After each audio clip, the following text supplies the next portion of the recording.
This is Iceland's Thingvellir National Park.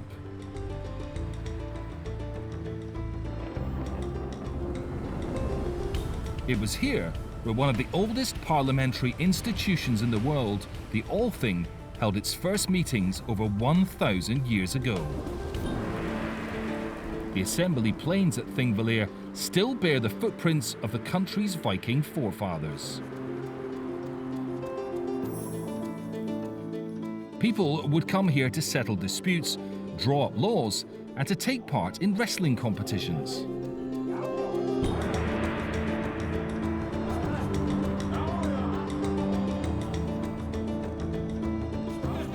John Ivarsson is an author who is also an expert on the traditional Icelandic sport of Glima.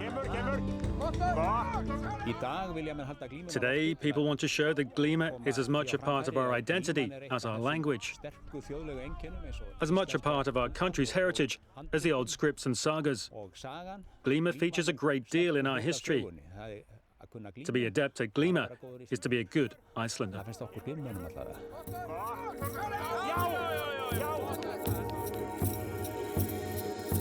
Because of its geographical isolation, Iceland's language has changed relatively little over the centuries. The Árni Magnússon Institute in Reykjavik keeps some of the country's oldest manuscripts. Glima, which means struggle or wrestling in Icelandic, is often mentioned in the sagas.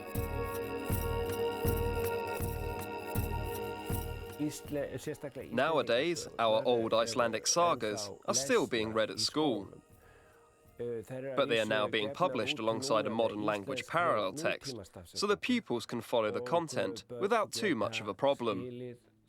In fact, such is the nature of our language, that as the vocabulary hasn't changed that much over the last 1,000 years, the children don't find it too difficult to understand. Icelanders tend to embrace most things that are connected to their Viking past, and they're very proud of their cultural heritage.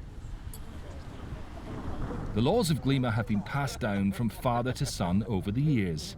Today, there's about 500 people who compete regularly in this ancient form of wrestling. I believe that Icelanders in general see themselves as Vikings, while other people dress up and pretend to be Vikings. We actually are Vikings. We don't need to dress up or anything, or put on horned helmets or anything like that. We are Vikings, and everything in Iceland is part of our Viking heritage. Glima is a part of that heritage, along with our language, amongst other things. Glima wrestlers wear specially fashioned shoes and a belt that is gripped during the bout. Each wrestler has to adhere to 4 basic principles: maintain a correct grip on their opponent's belt, stand upright, move their opponent around in a circular fashion, and attempt throws using only the legs, hips, and feet. There are approximately 50 different ways of throwing your opponent, and the wrestlers are encouraged not to look at each other so that they can wrestle more intuitively rather than by sight.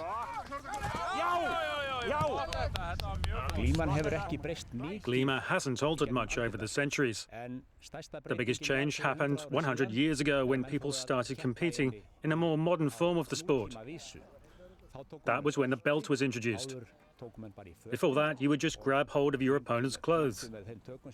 But 100 years ago, the belt came into play, and the competitions that followed transformed Glima into the sophisticated sport that it is today.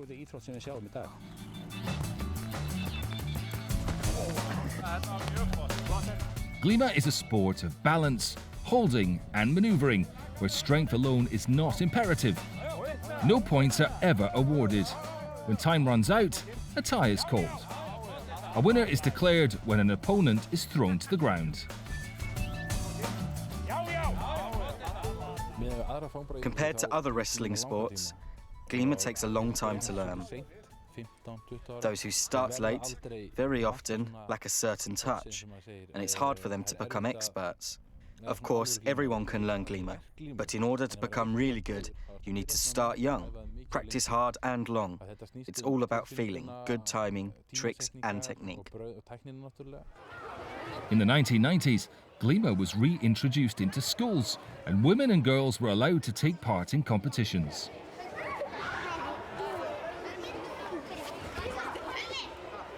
The Icelandic Glima Federation visits every school in the country to ensure the tradition continues.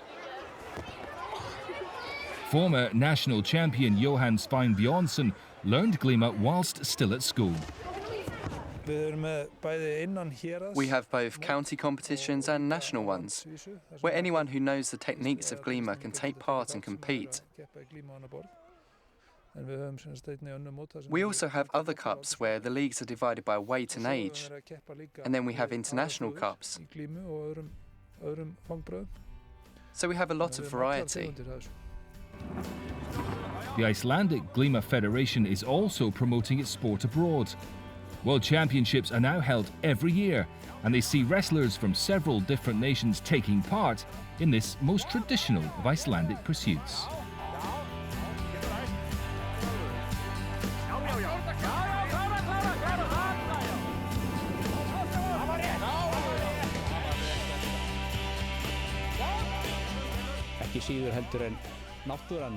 We don't only have the nature and other good things here in Iceland. In the last few years, we've been breaking through the isolation, and Glima is one of the treasures that we're introducing to the world. Hopefully, we'll succeed in this.